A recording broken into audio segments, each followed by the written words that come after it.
भगवान ओम नमः शिवाय, हर हर महादेव। हे भगवान शिव, यदि महाशिवरात्रि व्रत में आपके इस भक्ति से कोई भूल हो जाए तो क्षमा करना। हम सब आपकी संतान हैं और जो इस वीडियो को लाइक करें उसके दुख दर्द और गरीबों को दूर कर देना लायक जरूर करें। महाशिवरात्रि की हार्दिक शुभकामनाएं। भक्तों, अगर आप अपनी लाइफ में कुछ नया सीखना चाहते हैं तो चैनल को सब्सक्राइब जरूर करिएगा।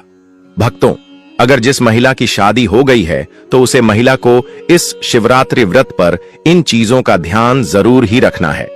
ऐसे में अगर आपका पति भी इन 3 चीजों को पहनने के लिए बोले तो आप तुरंत मना कर दें। एक शादीशुदा महिला को भूलकर भी इन 3 चीजों को कभी नहीं पहनना चाहिए, नहीं तो आप अपने पति की मृत्यु का कारण बन सकती हैं। आज हम महिलाओं से संबंधित खुल्लम खुल्ला साफ साफ 8 से 10 बिंदु बताने वाले हैं, क्योंकि शादी हो जाने के बाद पति पत्नी 7 जन्मों के लिए एक दूसरे के हो जाते हैं। पति पत्नी शादी हो जाने के बाद अपनी जवानी को ठंडा करने के लिए संभोग करते हैं, परंतु कई महिलाएं नए रिश्ता, नई नई जवानी में पति के द्वारा कई ऐसी चीज लाई जाती है पत्नी के लिए, जो कि पत्नी गलती से उन चीजों को पहन लेती है। उसे समय पत्नी को पता नहीं होता है कि इन 3 चीजों के पहनने से पति की मृत्यु शीघ्र ही हो जाती है। आज यह वीडियो पति पत्नी को बड़े ही ध्यानपूर्वक देखना चाहिए। आपको बता दें कि आज के इस आधुनिक दौर में शादीशुदा महिला कई ऐसी चीजों को पहन लेती है जिसके बारे में उन्हें पता तक नहीं होता है। यहां तक कि शास्त्रों में भी यह नहीं लिखा होता कि कुछ भी पहले, ऐसे में उनके परिवार, रिश्ते और पति की जान भी चली जाती है। तो ऐसे में जानते हैं कि आखिर में 3 चीज कौन सी है जो महिलाओं को कभी नहीं पहननी चाहिए। ईश्वर कहते हैं कि जो भी व्यक्ति अच्छे तरीके से पूजा पाठ करता है उसे मैं स्वीकार करता हूं, उसकी हर मनोकामना को मैं पूरा करता हूं। वीडियो में आगे बढ़ने से पहले अभी ही वीडियो को लाइक कर और नीचे कमेंट बॉक्स में लिख दो सच्चे दिल से जय जय बजरंग बली। भाग में विवाह के बाद हर स्त्री के लिए 16 श्रृंगार बहुत मायने रखता है। मांग में सिंदूर, माथे पर बिंदिया, हाथों में चूड़ियां, पांव में पायल और बिछिया। यह धारण कर जब एक लड़की अपने घर को छोड़ किसी दूसरे घर में प्रवेश करती है तो उसके जीवन के मायने ही बदल जाते हैं। श्रृंगार एक स्त्री की सुंदरता में 4 चांद लगता ही है। साथ ही यह स्त्री के जीवन में परिवर्तन और समाज में उसकी पहचान को एक नए रूप में प्रस्तुत करता है। केवल धार्मिक दृष्टि से ही नहीं बल्कि वैज्ञानिक दृष्टि से भी 16 श्रृंगार का महत्व माना जाता है। 16 श्रृंगार में उपयोग होने वाला सामान किसी भी सुहागन स्त्री के वैवाहिक जीवन का प्रतिनिधित्व करता है। इसमें प्रयोग की जाने वाली हर चीज का अपना एक अलग महत्व होता है। हिंदू धर्म मानने वाली प्रत्येक सुहागन स्त्री अपने पति की लंबी आयु और सुखी जीवन की कामना के साथ 16 श्रृंगार धारण करती है, परंतु कई ऐसी चीज होती है जो कि महिलाओं को कभी नहीं पहननी चाहिए।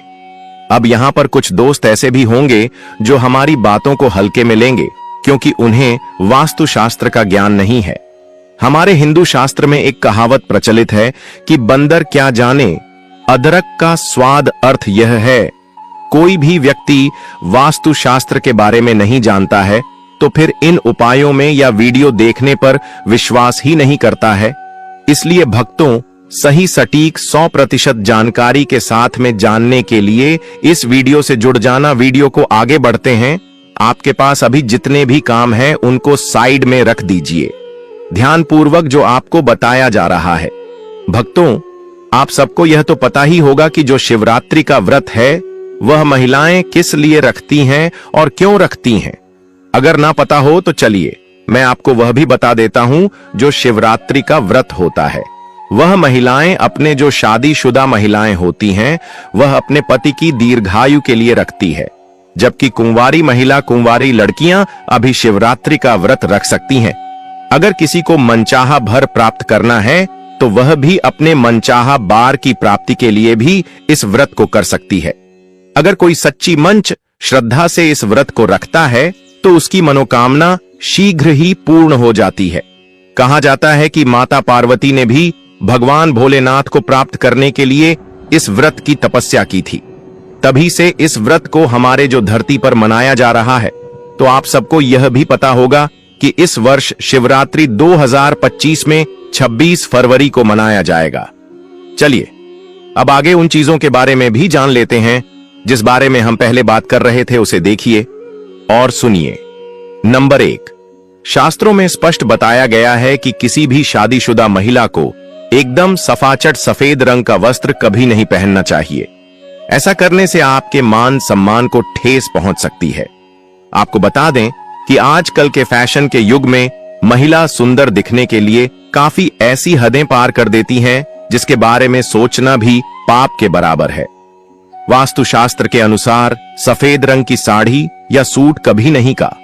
कारण यह है कि सफेद रंग की साड़ी को पहनने से पतिव्रता धर्म बिल्कुल खत्म हो जाता है और उनके रिश्ते में नकारात्मक ऊर्जा का आगमन हो जाता है, क्योंकि यह लिबास विधवा होने का है। ऐसे में आप अपने पति की मृत्यु का कारण बन सकती हैं, इसीलिए हो जाएं सावधान। वहीं अगर आप सफेद रंग का वस्त्र पहनना चाहती हैं, और भक्तों ऐसा भी कहा जाता है कि जो सफेद कलर का वास्तु होता है वह विधवा ही पहनती है, इसलिए सफेद रंग को विधवा का प्रतीक भी माना जाता है। इसलिए सुहागन महिला को जितना हो सके सफेद रंग से दूर रहना चाहिए। तो ऐसा पहने जिसमें कुछ और रंग भी जरूर हो, लेकिन एकदम सफेद रंग का कपड़ा कभी ना पहने। नंबर 2, इस आधुनिक दौड़ में महिलाएं सुंदर दिखने के लिए पैरों में सोने की पायल और बिछिया पहन लेती हैं, जो कि शादीशुदा महिलाओं के लिए पूरी तरह से अशुभ माना जाता है। पैरों में सोने से बनी हुई चीजों को पहनने से कुबेर महाराज का अपमान होता है और जिसके कारण आपके परिवार से रिश्ते टूट सकते हैं और कई सारी परेशानियों का आगमन भी हो सकता है। इसीलिए सोने को पर में कभी ना पहने। पैरों में सोना पहनने से पाप लगता है, इसीलिए हो जाएं सावधान। सोना पहनने से पाप लगता है, इसीलिए हो जाएं सावधान। नंबर 3, और मंगलसूत्र का महत्व। धर्म के अनुसार शादी अधूरी मानी जाती है। आपको बता दें, यह तो सभी लोग जानते हैं कि हिंदू महिलाओं के लिए सिंदूर सुहाग की निशानी होती है। इसे वे अपने पति की खुशी से जोड़ती है। ऐसे में अगर जो महिला विवाहित होकर भी सिंदूर ना लगे तो दुनिया का सबसे बड़ा पाप माना गया है और आपके इस पवित्र रिश्ते को और व्यक्ति मनुष्य का नाम दे सकते हैं। इसीलिए मांग में सिंदूर होना आवश्यक है। वही मंगलसूत्र का भी बड़ा महत्व है। मंगलसूत्र में सोना या पीतल भले ही ना लगा हो, लेकिन पीले धागे में काले मोती जरूर होने चाहिए। ऐसा माना जाता है कि मंगलसूत्र का पीला हिस्सा माता पार्वती और कल हिस्सा भगवान शिव माना गया है। शास्त्रों के अनुसार शादी होने के बावजूद भी जो महिलाएं मंगलसूत्र ना पहनती हैं तो सबसे बड़ा पाप है। ऐसे में आपके रिश्ते पर कलंक लग सकता है। इसीलिए एक शादीशुदा महिला को मंगलसूत्र अवश्य पहनना चाहिए। अगर आपके पास मंगलसूत्र नहीं है तो कम से कम गले में काला धागा तो पहन सकते हैं। दोस्तों, क्या आप जानते हैं कि अगर सिंदूर में एक ऐसी चीज रख दी जाए जो आपके लिए और आपके परिवार के लिए बेहद शुभ हो? क्या आप ऐसी चीज के बारे में जानते हैं? अगर नहीं तो तक जरूर देखिएगा, क्योंकि अब हम बताने वाले हैं कि ऐसी कौन सी चीज है जो सिंदूर की डिब्बी में रखनी चाहिए और जो वह कई कार्यों में बहुत शुभ है। धार्मिक मान्यता के अनुसार सिंदूर लगाने के कई नियम होते हैं जिनका पालन करना अनिवार्य होता है। लगाने के संदर्भ में जो भी नियम बनाए गए हैं, सभी सुहागिन महिलाओं को इन नियमों का विधिपूर्वक ना चाहिए। उनके जीवन में परेशानियां उत्पन्न होने लगती हैं जो महिलाएं सिंदूर के नियमों का पालन नहीं करती। ऐसी महिलाओं के पति को धन तथा स्वास्थ्य संबंधी समस्याओं का सामना करना है। तो आइए जानते हैं सिंदूर लगाने के वह कौन से नियम है जिनका पालन हर महिलाओं को करना चाहिए।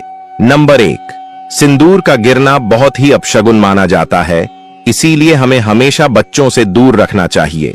अगर आप किसी ऐसी जगह पर रखेंगे तो बच्चे से हाथ लगाएंगे और यह गिर सकता है।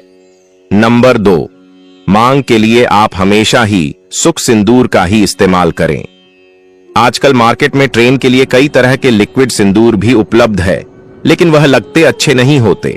कई महिलाओं को लगता है कि सिंदूर लगाते समय उनके माथे पर गिर जाता है, तो माथे से सिंदूर का गिरना बहुत शुभ होता है। मतलब है कि आपका पति आपसे बहुत प्यार करता है।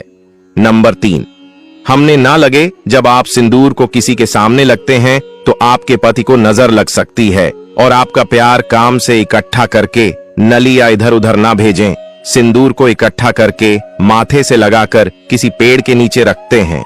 नंबर 5, अगर आप सुख सिंदूर सही तरीके से नहीं लगता है तो आप अपनी उंगलियां माचिस की तीली को थोड़ा सा जिला करके सिंदूर में मिक्स करके माथे पर लगा लें। इससे सिंदूर नहीं फैलेगा और नहीं आपके चेहरे पर गिरेगी। नंबर, शादीशुदा महिलाओं को सदैव सिंदूर अपने पैसे से खरीद कर ही लगाना चाहिए। किसी अन्य के पैसे से खरीदा गया सिंदूर लगाने से बचे। लेकिन वहीं अगर किसी का दिया हुआ सिंदूर अगर कोई महिला लगती है तो इससे बहुत बड़ा अनर्थ हो सकता है, जिसकी आपने कभी अपेक्षा भी नहीं की होगी। और साथ ही धन वैभव की कमी और पति को किसी भी तरह से सफलता न मिलाना, घर में क्लेश का वातावरण रहना। घर में इस प्रकार का वातावरण बन जाता है, मांग में सिंदूर नहीं लगना चाहिए। सबसे पहले महिला नहा ले और पूजा पाठ कर ले, उसके बाद ही अपने माथे पर सिंदूर लगाए। सिंदूर लगाते समय सदैव आप अपने पति की लंबी आयु तथा उनकी सफलता के बारे में ही सोचें। इससे उनका भाग्य और भी अधिक प्रबल एवं शक्तिशाली बनता है। महिलाओं को इससे उनका भाग्य और भी अधिक प्रबल एवं शक्तिशाली बनता है। नंबर 8, सुहागिन महिलाओं को उपहार में मिले सिंदूर का उपयोग करने से बचना चाहिए, क्योंकि शास्त्रों में उपहार में मिले सिंदूर का उपयोग करना अशुभ है। केवल अपने पति का दिया हुआ सिंदूर ही लगे, जो कि शादीशुदा महिलाओं के लिए बहुत ही शुभ है। परंतु शादीशुदा महिलाओं को किसी दूसरी महिला के सिंदूर को अपनी मांग में भरने से बचना चाहिए। किसी दूसरी महिला के सिंदूर को मांग में भरना बहुत ही अशुभ होता है। ऐसा करने वाली महिलाओं के पति को धन संबंधी समस्याओं का सामना करना पड़ता है। नंबर 10, घर में अगर किसी भी तरह के सूतक है या आपके पीरियड्स आ रहे हैं तो आप सिंदूर ना लगे, क्योंकि यह सिंदूर का अपमान होता है। इसके साथ ही मां लक्ष्मी ऐसे घर में प्रवेश भी नहीं करती। पीरियड के दौरान महिलाओं को कई काम करने की मनाही होती है, जैसे रसोई में जाना, अचार चुन, पूजा पाठ करना या मंदिर जाना आदि। दोस्तों, हिंदू धर्म में ऐसी मान्यता है कि पीरियड्स के दौरान महिला द्वारा तुलसी में जल डालने से तुलसी का पौधा सूख जाता है, क्योंकि इस समय महिलाओं के शरीर में ऊर्जा का संचार अधिक होता है। इस ऊर्जा को भगवान सहन नहीं कर पाते, इसलिए पीरियड के दौरान पूजा पाठ करना या मंदिर जाना वर्जित है। दोस्तों, प्राचीन काल में मंत्र कर और अनुष्ठान के बिना पूजा अधूरी मानी जाती थी। इसमें बहुत समय लगता था। दोस्तों, पीरियड्स के दौरान महिलाओं को इतनी देर बैठकर पूजा पाठ व अनुष्ठान करने में समस्याओं का सामना न करना पड़े, इसके लिए उन्हें तो यदि पीरियड के अवधि 7 दिन है तो 8वें दिन मंदिर में प्रवेश किया जा सकता है। वैसे यदि हम ज्योतिष की माने तो आम तौर पर पीरियड समाप्त होने के बाद 5वें दिन आप मंदिर में प्रवेश कर सकती है। दोस्तों, व्रत के बीच में ही अगर किसी महिला के पीरियड्स आ जाएं, तो ऐसे में महिला को अपना व्रत पूरा करना चाहिए। पीरियड्स के दौरान भी मन में भगवान के प्रति आस्था काम ना हो। भगवान के लिए मां की शुद्धता सबसे ज्यादा जरूरी है, शारीरिक शुद्धता बाद में आती है। दोस्तों, व्रत के दौरान अगर किसी विशेष पूजा का संकल्प लिया गया है तो पीरियड के दौरान आप दूर बैठकर उसे धार्मिक काम को किसी अन्य व्यक्ति के जरिए करवा सकती हैं। पीरियड्स के दौरान भी व्रत के सभी नियमों का पालन करना चाहिए। ऐसे में प्रभु के मित्रों का ज्यादा से ज्यादा मनन करें। किसी विशेष पाठ का जाप करना चाहती हैं तो फोन के जरिए पाठ पढ़ सकती है। पीरियड्स के दौरान स्वच्छता का ख्याल रखना बेहद जरूरी है। स्नान के बाद साफ वस्त्र पहनकर ही मंत्र और पाठ करें। धार्मिक मान्यताओं के अनुसार पीरियड्स वाले दिनों में महिलाओं को सिंदूर लगाना चाहिए या नहीं। सिंदूर, जिसे कुमकुम के नाम से भी जाना जाता है, इस मुख्य रूप से विवाह का प्रतीक माना जाता है। ऐसा माना जाता है कि हिंदू शादी की रस्म तभी पूरी होती है जब वह मंडप में वधू की मांग में सिंदूर लगता है। सिंदूर को विवाह का प्रतीक माना जाता है। विवाहित महिलाएं अपने माथे के बीच से सर के मध्य तक बालों के बीच में सिंदूर लगाती है। दरअसल यह प्रथा सदियों से चली आ रही है और मांग में सिंदूर लगाना सुहागिनों के मुख्य श्रृंगार में से एक माना जाता है। अधिकांश हिंदू विवाह समारोह में सिंदूर लगाने की रस्म सबसे महत्वपूर्ण रीति रिवाज में से एक होती है और शादी के बाद भी सिंदूर लगाने के नियम होते हैं, जिसे हर एक सुहागिन स्त्री ध्यान में रखती है। क्योंकि सिंदूर को सुहाग का प्रतीक माना जाता है, इसलिए महिलाएं पति की लंबी उम्र की कामना के साथ मांग में सिंदूर लगाती है। भक्तों, शास्त्रों में तो सिंदूर लगाना बेहद ही शुभ माना गया है, लेकिन पीरियड्स के दौरान जो विवाहित महिलाएं होती हैं उन्हें अशुद्ध माना जाता है, इसलिए उनको पीरियड्स में सिंदूर नहीं लगना चाहिए। माताएं और बहाने, मैं आपसे एक निवेदन करना चाहता हूं, आप हो सके जितना इस महाशिवरात्रि व्रत के दौरान इन कार्यों से बचना चाहिए। भूलकर भी ऐसी कोई भी कार्य न करें जिससे महादेव आपसे क्रोधित हो। महाशिवरात्रि का व्रत पूरे वर्ष भर में एक बार ही आता है। और हां भक्तों, एक बात और क्लियर कर दूं, मैं यहां पर जो भी माताएं और बहनें हैं, जैसे कि जो शादीशुदा औरतें होती हैं, उनको एक काम जरूर करना है। जब भी आप पूजा पाठ करें, कोई भी छोटा मोटा पूजा पाठ हो, और यहां पर तो हम शिवरात्रि की बात कर रहे हैं, जैसे कि शिवरात्रि का व्रत है, तो उसे दिन आपके पूरे 16 सिंगर पहनकर ही आपको पूजा करना है। खासकर एक कर तो जरूरी करना है, जैसे कि आपकी शादी का जो सिंदूर है, आपको उसे सिंदूर को जरूर ही लगाना है। यह काफी ज्यादा शुभ माना जाता है। कहा जाता है, अगर तू स्त्री अपने शादी वाले सिंदूर को पूजा पाठ के दौरान उसे करती है तो उसका पति हमेशा तरक्की करता है और कभी भी कोई अड़चन नहीं आती है, और हमेशा उसका पति एक अच्छी खुशहाल जीवन व्यक्तित्व करता है। दोस्तों, आज की शास्त्रों संबंधित वीडियो में यह जानकारी आपको कैसी लगी, हमें कमेंट बॉक्स में जरूर बताएं, और कमेंट बॉक्स में सच्चे दिल से हर हर महादेव, जय मां लक्ष्मी अवश्य लिखें। स्वस्थ रहें, सुरक्षित रहें हैं। धन्यवाद।